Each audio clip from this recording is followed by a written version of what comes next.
Hace algunas semanas el gobierno de los Estados Unidos, el Departamento del Tesoro, anunció una serie de sanciones en contra de 3 instituciones financieras mexicanas.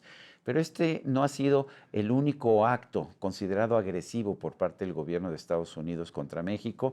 Hace unos días vimos esta carta en que amenaza con imponer aranceles del 30% a todos los productos de nuestro país. Y si estos productos ya pagan otro arancel por otras razones, se les sumaría. Por ejemplo, el cobre, que pagaría 20% de arancel, pagaría en total 50%. Y ahí no paran las cosas. Vemos ahora que se ha cancelado una suspensión a un acuerdo que existía entre México y los Estados Unidos desde hace 30 años para la exportación sin arancel del tomate mexicano. En fin, creo que estamos viendo algo más que decisiones aisladas y yo por eso he decidido tener en este estudio a Álvaro Bertis. Él es consultor, es socio de DGA Group, Denton Global Advisors, y es también profesor de la Universidad Panamericana. Siempre un gusto, Álvaro Bertis, platicar contigo. Me parece que son demasiadas acciones todas juntas. Creo que ya lo que estamos viendo es un mensaje por parte de Donald Trump en el sentido de que México no lo considera un socio comercial, no considera que sea importante que se mantenga una relación comercial con México, pero además que considera a México virtualmente un enemigo, aunque yo sé que es bastante pródigo en sus enemistades, pero ¿qué opinas tú de esto que hemos estado viendo? Gracias, Sergio, primero por invitarme. Y tienes toda la razón en el sentido de que Trump ha tomado a México como un arma política en términos de poder cumplir con varias de las promesas que hizo a sus votantes, ¿no? Si recuerdas, desde las elecciones en Estados Unidos, desde la campaña, siempre mencionó a México como una parte muy, muy importante de su agenda, ¿no? 3 temas particulares: migración, tráfico de fentanilo y comercio. Y creo que lo que ya sabemos y lo vimos en su primer periodo y ahora lo estamos viendo en de manera mucho más fuerte, porque ya tenemos un Trump que ya aprendió muchas cosas, es que en la negociación él puede mezclar cualquier tema de la manera que él guste, ¿no? Y de ahí estamos viendo que de repente toma el tema migratorio para presionar al gobierno, luego pasa al tema de la relación de comercio, ya vimos la carta del 30%, o vimos las acciones del Tesoro FinCEN para atacar estos señalamientos. Sí, contra 2 bancos y una casa de bolsa, ¿no? Es correcto, ¿no? Entonces, como puedes ver en el trayecto de estos pocos meses que ha tenido presidencia, pues ha tocado todos los temas habidos y por haber. Ahora, en algunos casos ha tenido un gran éxito. Por ejemplo, su principal promesa, la que realmente le consiguió la elección a la Casa Blanca, me parece, fue el de detener la migración ilegal. Y esta migración ilegal ha detenido casi completamente el número de encuentros, como le llaman las autoridades migratorias estadounidenses en la frontera entre México y Estados Unidos, ha caído de como 200,000 al mes a 10,000, 12,000 al mes. Es impresionante el logro que ha tenido, pero no es suficiente, ¿verdad? ¿Hay algo que sea suficiente? Yo creo que lo que estamos viendo es que no. Coincido contigo, temas migratorios, prácticamente la colaboración entre los gobiernos ha sido tan positiva que han logrado los datos que tú has señalado. Sin embargo, sí también nos encontramos con una serie de contradicciones en los señalamientos del gobierno de Estados Unidos. Hay veces que dice que somos unos grandes aliados y luego tienes a ciertos integrantes del gobierno de Estados Unidos como Pam Bondi, pues, equiparando a México con países... La Procuradora General de los Estados Unidos. Es correcto, comparando a México con países como Rusia o como China, ¿no? Entonces, hay que empezar a saber leer entre líneas qué quieren decir, ¿no? También se ha señalado en muchas ocasiones el tema de la gran labor que están haciendo con el secretario de Seguridad, con Omar García Harfuch, y por otro lado, pues recibimos este golpe, por ejemplo, en términos de tráfico de fentanilo con las instituciones que ya mencionabas. Entonces, yo creo que lo que estamos viendo es que no es suficiente, ¿no? Y no sé si va a ser suficiente. El gobierno de Estados Unidos señala constantemente que el gobierno mexicano está invadido por los narcotraficantes. ¿Es cierto esto? ¿Hay pruebas o simple y sencillamente es una forma de atacar al gobierno de la presidenta Sheinbaum? Y esa es una gran pregunta. Yo creo que mucho de esto se deriva en narrativas, ¿no? Y en narrativas que quieren posicionar al gobierno de Donald Trump como un gobierno eficaz o como un gobierno decidido a prácticamente atacar todo esto. Yo no tengo pruebas, no podría afirmarlo, negarlo, etcétera. pero yo creo que es parte de esta continua necesidad de satisfacer la necesidad de los votantes en saber que tienen un presidente que está decidido a atacar, por ejemplo, este tema del narcotráfico. Cuando veo el tema de los bancos y la casa de bolsa, veo pues que viene la acusación, leí todo el documento, además que venía con anexos del documento del Tesoro. A mí me pareció que no había pruebas, pero al día siguiente la presidenta Sheinbaum dijo precisamente eso. A ver, ya revisamos, la UIF revisó todas las transacciones y como tú sabes, ahora todas las transacciones financieras, sobre todo internacionales, quedan registradas. De hecho, todas, también las nacionales. Y lo que dicen es, uno, no encontramos ninguna transacción incorrecta, ninguna transacción a un grupo criminal. Sí tenían transacciones estos dos bancos, Ibanco e Intercam y la casa de bolsa, con entidades chinas, con empresas chinas, pero son empresas legales, dijo, que tenían relaciones comerciales con más de 300 empresas mexicanas y además que habían hecho las transferencias a través de más de 10 o a través de 10 instituciones financieras. Realmente tenía sustento, y si tenía tanto sustento la acusación, ¿por qué después decidieron, vamos a darles 45 días de plazo? Claro, lo que es muy interesante y leyendo los documentos que mencionabas... Sí, tú los leíste también. También los leí y las particularidades que mencionaban, ¿no? Sí. Es decir, hablaron de creación de cuentas, hablaron, por ejemplo, de la utilización de una mula para efectos de mandar dinero. Pero para eso no había ninguna prueba. Correcto, y de ahí creo que la importancia que tuvo el hecho de que primero la presidenta dijo, oye, si hay pruebas, pues que nos las enseñen, claro, etcétera, y luego la propia Hacienda mencionó lo mismo. Sin embargo, luego vimos también acciones muy, muy particulares, ¿no? Vimos la Junta de Gobierno de la Comisión Nacional de Banca de Valores decidiendo intervenir.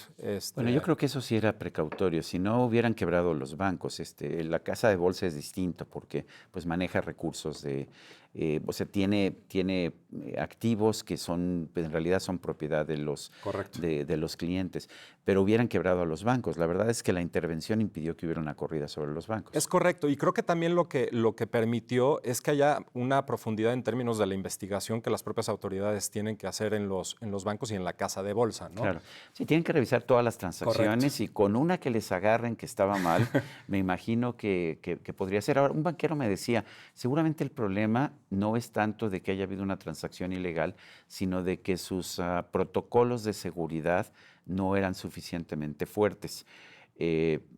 Pero pues tampoco se ve eso, porque tampoco han señalado algún protocolo que haya sido deficiente. Totalmente, y hay dos puntos muy relevantes que hacer aquí. Uno es que Estados Unidos no necesitó de demostrar ninguna prueba para efectos de señalar.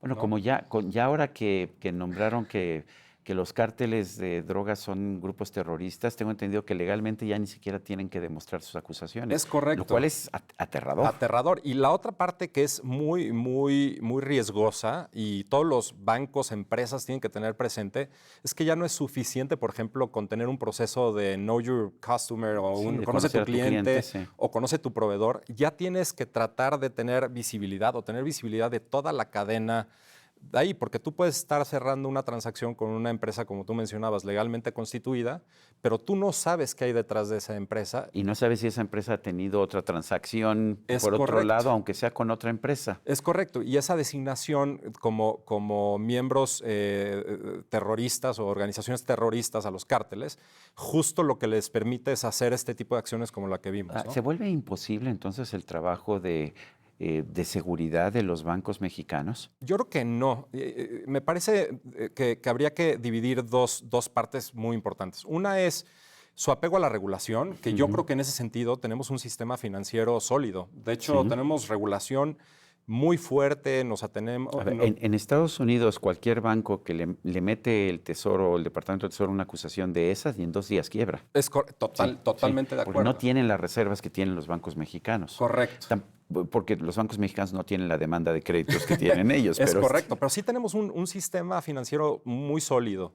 La regulación es una regulación sólida. Estamos prácticamente apegados a los criterios de Basilea, a los criterios de Gafi. Pero se aplican mucho más fuertes aquí. O sea, la capitalización es mucho más fuerte que Basilea. Totalmente de acuerdo. Ahora, ¿dónde está, creo que, el flanco abierto? Y es en la observación de la regulación dentro del propio banco. Es decir, ¿cómo te aseguras que la gente que está trabajando en el banco no se presta para efectos de ser un instrumento o una herramienta para efectos de lavar dinero. Ahora, ¿qué pasa si sí sucede? Y ahí creo que los bancos tienen que hacer un mejor esfuerzo, es tener las herramientas suficientes para levantar la mano y tener una comunicación totalmente abierta y transparente con las autoridades, no solo locales, sino también O internacionales. sea, si tuvieras, por ejemplo, a ver, tengo este cliente que me está ofreciendo abrir una cuenta y hacer transacciones, pero tengo mis dudas. Entonces, deberían poder acudir a la UIF o deberían poder acudir al regulador bancario y en todo caso a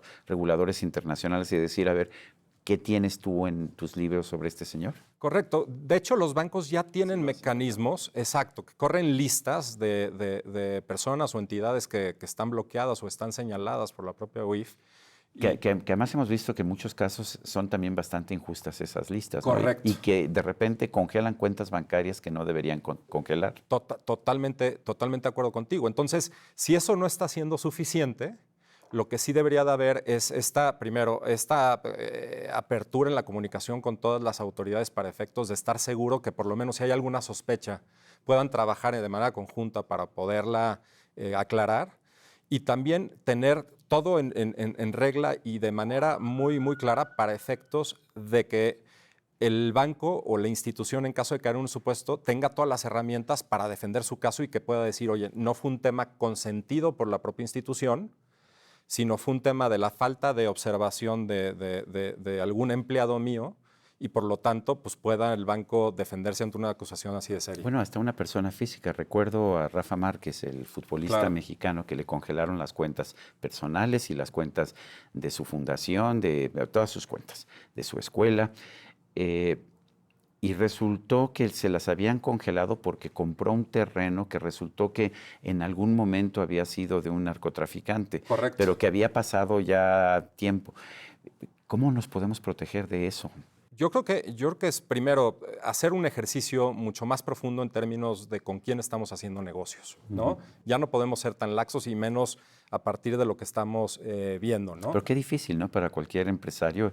A ver, resulta que no sabes si le puedes vender o no le puedes comprar un terreno a una persona porque pues no tiene certeza ni que aunque esté escriturado vaya a ser limpio el terreno. Totalmente. Lo que sí puedes hacer es asegurarte que todo lo que hiciste fue lo suficientemente fuerte y sólido para que tengas un caso de defensa si eso sucede. Porque creo que la diferencia va a ocurrir en el momento en que el banco o la institución o la empresa diga, oye, yo tomé todas las medidas necesarias para evitarlo y no obstante, pues hubo una apertura en este caso que yo no estuve. Porque de no hacerlo así, el problema es que se confunde en dónde queda la responsabilidad. ¿Qué les recomendarías en estos momentos a los empresarios mexicanos que ven esta situación tan caótica? Sí, bueno, primero es fortalecer su relacionamiento, más bien, entender y estudiar mucho más el relacionamiento que tienen con todos, proveedores, clientes, etcétera. No importa si es un arrendador o es un ahorrador, etcétera. Segundo es que sí revisen sus procedimientos y sus manuales y sus procesos para que sean lo suficientemente sólidos.